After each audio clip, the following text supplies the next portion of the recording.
Good afternoon. We had sunshine today, but we'll have a few clouds start filling in as we head through tonight with a low near 29 Sioux Falls, 24 in Aberdeen, breezy 30 in Pierre with a few light sprinkles possible, and a breezy 30 in Rapid City.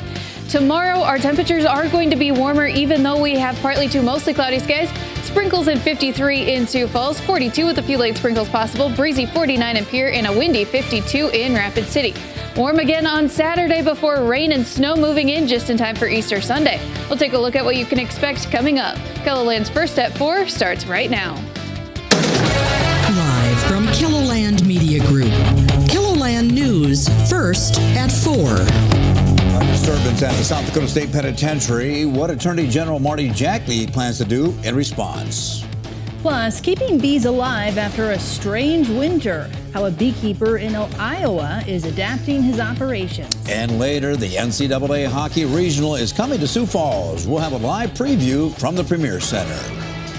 Good afternoon, and thanks for tuning in to First at 4. I'm Don Jorgensen. And I'm Kelly Volk. The South Dakota Division of Criminal Investigation is working with the Department of Corrections to figure out what led up to yesterday's disturbance at the state penitentiary.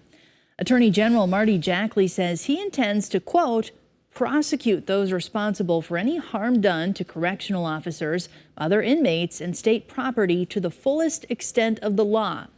Coming up in the next half hour, we'll hear more about that disturbance and other issues at the penitentiary. Well, South Dakota Governor Kristi Noem is also responding to the disturbance.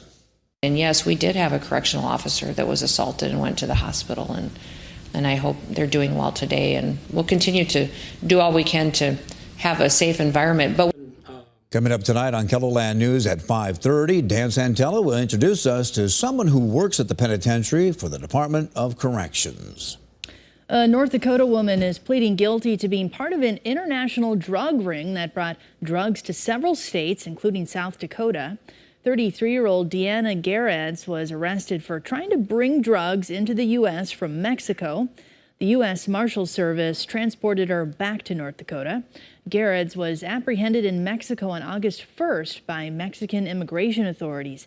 The FBI says she was a fugitive for over a year. The case is part of Operation Unfinished Business 2, which is investigating international trafficking of meth, cocaine, and fentanyl. A Sioux Falls man is due in court this afternoon on child pornography charges. Police arrested 46-year-old James Allen Koima on Wednesday. He's facing 8 counts of possessing child pornography. Police say that he was using a Snapchat account to either send or receive illegal images. The investigation started in January from a cyber tip from the National Center for Exploited and Missing Children. Well, our weather is gradually getting better. It's comfortable out. It's doable, isn't it? Yeah. Megan, hopefully it sticks around for a while. It does stick around for the next couple of days, but then we do have a chance of some light rain and snow moving in for your Easter weekend. But then we do warm right back up by the middle of next week. Right now, we have some sunshine in Sioux Falls, and those temperatures are much warmer than they were yesterday, 47 degrees, and a light east breeze. As we head over to Rapid City, warm 61 right now with that east wind, but they do have a few clouds, and those clouds will push their way to the east as we head overnight tonight. We did have a wide spread of those temperatures as we went through today. Taking a look at those highest temperatures since midnight, mid-60s along the Nebraska border, like in Pine Ridge and Valentine, both hit 65. The coolest spot at 29 degrees up in Sisseton. Part of that is due to that snow on the ground, which is slowly melting as we go through today. It will melt some more as we head into tomorrow. On satellite, you can actually see that snow on the ground. Those areas in white that are not moving is that snow. Those areas that are moving are those thicker clouds starting to fill in as we head through the rest of this afternoon and into this evening. So for tonight, partly to mostly cloudy skies. We'll keep some stronger winds in central and western South Dakota. North central KELOLAND could even see a few light sprinkles as we head overnight tonight. 29 the low in Sioux Falls, 24 in Aberdeen, 30 in Pierre and in Rapid City. Even though we'll keep our thicker cloud cover as we head through the day tomorrow, our temperatures are going to be much warmer. Few sprinkles possible in eastern KELOLAND with a high near 53 in Sioux Falls, 42 in Aberdeen, breezy and 49 in Pierre, and a windy 52 in Rapid City. Things start changing as we head through the day on Saturday, starting that round of rain and snow before Easter weekend. We'll take a closer look at the timing and what you can expect coming up. Thanks, Megan. Northwest Iowa has been experiencing spurts of hot and cold weather this season. And while it can be difficult on the blossoming plants, it can also affect the bees that collect the pollen. With honey harvesting season approaching, beekeepers are doing what it takes to keep their insects alive. Alyssa Tatch with our sister station in Sioux City shows us how beekeepers aren't just worrying about the temperatures.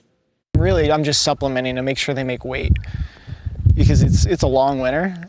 And even though the cold doesn't necessarily kill them, they can go through food too fast. While we all have been experiencing the back and forth of winter and spring weather, local honey farms have been doing what it takes to get through March. A lot of beekeepers lose their colonies in March as their winter loss, as opposed to just like in the middle of January, where most of them are probably still doing fine, as long as disease didn't take over. Inside each box, bee colonies are working to keep their core temperature at 95 degrees. It's like a human body. Right? They can regulate temperature very well. And if that nest gets too hot, it kills off all the brood and then it causes all sorts of problems. But the back and forth weather has more of an effect on food supply as opposed to temperature regulation. It's been months since they've seen fresh nectar, and they're kind of starting to run on reserves. And then you get cold weather like this, where the beekeeper can't really even intervene.